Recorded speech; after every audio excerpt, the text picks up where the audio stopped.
All right, buddy. Maple Leafs obviously don't have a top 5 pick in this draft because, well, they're actually a good hockey team and they make the playoffs every year. They might not win rounds, but at least they make the playoffs. And they even won a round this year, which is why they pick so late. Also, they have traded their first round pick in, the last like 4 or 5 years as well.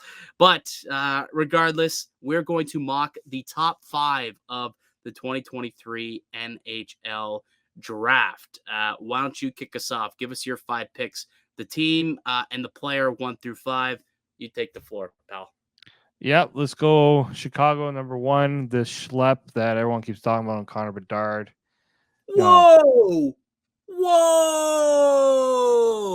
Crazy pick! Oh my god!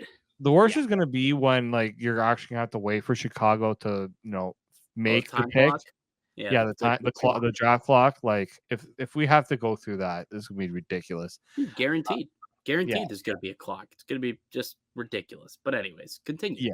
And so number 2 with the Anaheim Ducks, I'm gonna be going with Adam Fantilli, the consolation prize that might end up being a pretty decent consolation prize, if I do say so myself. So future the next Ryan Getzlaf, I'm going to call him for the Anaheim Ducks. That's a lot of people have been calling him for the last little bit. All right, number 3, we got the Columbus Blue Jackets. And this is where maybe some people have differing opinions, but I'm going with what a lot of people have been mocking, and it's going to be Leo Carlsson. Oh. I thought you were going to do it. Continue. I just think that he's the better prospect out of all like the remaining guys in that draft. So I know that there's been talks between him and the guy who I'm going to be going with next with my pick. So just really quickly, you can actually still make wagers on FanDuel on the NHL Draft. So far, you are picking all the favorites to go. So Fantilli minus 700 to go second overall. Leo Carlsson minus 300 to go third overall. So I'm curious to hear who you think goes fourth overall. I'm going to go with Will Smith.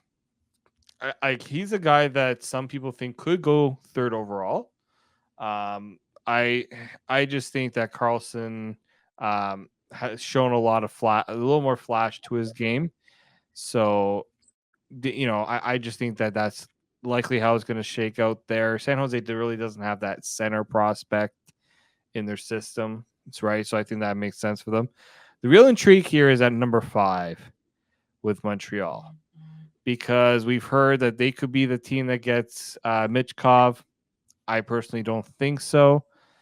I do think that they might play it a little bit safe here and go with something that Ken Hughes knows, and that's Ryan Leonard. Ryan Leonard. But there's quite a few options. There's also the defenseman, David Reinbacher.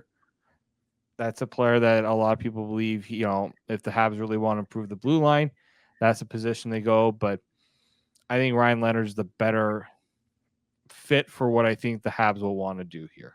So Ryan Leonard at FanDuel is the favorite to go number 5 as well here. So you went chalk on all the favorites on FanDuel. It's like as if you went to FanDuel and you made your top 5 selections based off of their betting numbers here. But yeah, Ryan Leonard is the top prospect, and you mentioned it. David Reinbacher is the second shortest odds. Michkov, the third shortest. Will Smith comes in. Dvorsky, Zach Benson is a player who potentially could hop in around this range.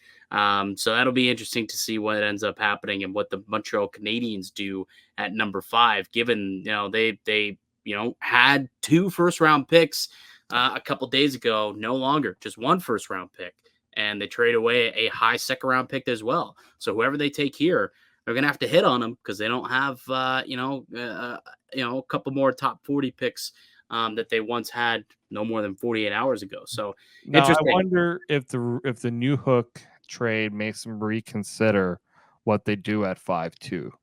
So maybe go Reinbacher and bring in a defenseman. Yeah, right. And they picked Slafkovsky last year, so maybe they decide to address the blue line because they really haven't done that with their draft picks. So that's the only thing.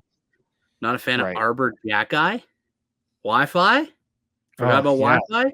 He'll beat you up in the parking lot for saying that. Come he on now. will. He will, but he's also dealing with he's fighting, but then he's also getting himself injured because he's fighting so much too. Yeah. So there it is. That's your top 5. You have Bedard, Fantilli, Carlson, Will Smith, and then are you sticking with Leonard or are you making the swap to I Reinbacher? I'm gonna stick with Leonard. Okay. But it wouldn't surprise me if they decide to go in a different direction. All right. So there's your top 5. That's your guess. That's your mock draft. We're pretty similar. It's chalk 1, 2, 3. I think most people have it set in stone that the Blackhawks are very clearly going to stick and pick generational talent. Connor Bedard, Adam Fantilli will go number 2, we believe, to the Anaheim Ducks. A hell of a player. Won the Hobie Baker Award as a freshman.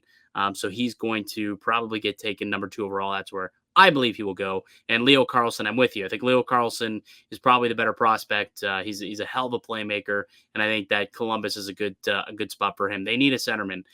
They've got a couple of guys on the wings. They could use someone like a Leo Carlson to come in there at number 3. I mentioned, I've been teasing it throughout the show, that I do have a trade in my top 5. It's not very often we see big trades happen in the top 5, but I do have one. And I have the San Jose Sharks moving out, and I have the Washington Capitals moving all the way up to 4. So from 8 to 4, and they are selecting Matvey Michkov with the 4th overall selection. Oh. There's rumblings, Dave, that there's a couple of teams that would be able to get Michkov out of his KHL contract early. And one of those teams, reportedly, is the Washington Capitals. And that's the reason why Michkov even falls to 4. Because if not, I mean, Michkov could be in the conversation at number 2 and 3. I mean, talent alone, he is certainly, the number 2 player, I would say, behind Bedard, I believe.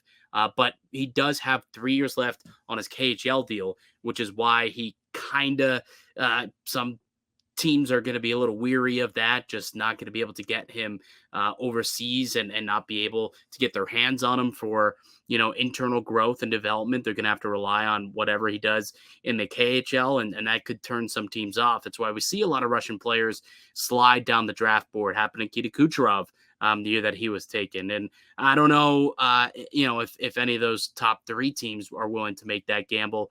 But Washington is an interesting team because if they move up, they grab this kid. There's a player by the name of Alexander Ovechkin on Washington. You don't think he's got some pull in out in Russia to maybe see if he could pull a couple of strings and get this guy out of his contract to get over into the NHL to play with Alex Ovechkin in Washington? I think he might know some people over there who could get some things done. What would you expect Washington to pay up in a deal like this? Curious. All right. Now I got to go to their cap friendly, and I need to figure it out. I did have like a framework of what I think it would cost to make something like that happen. Like they pick at 8th overall, so to move up from 8th to 4th, what would it cost them? So I'm just gonna quickly check and see what their situation is in terms of their draft capital, because they might have to give up a couple of picks along the way, but I'm not sure exactly what their pick situation is, because they've been a team that's been buying for many seasons. This year they decided to finally sell off a little bit, obviously, and do a little bit of a rebuild. So they do have their first round picks for the next 3 years. They have their second round pick this year, don't have a third, don't have a second next year, but they have 3 thirds next season.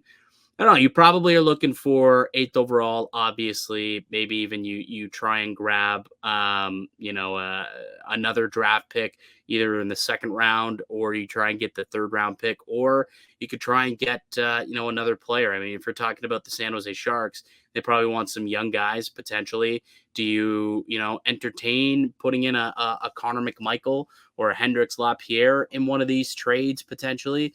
Could you maybe do something like that? Give them, one of these younger players? Is there maybe a young roster player that they might be willing to put in a deal here?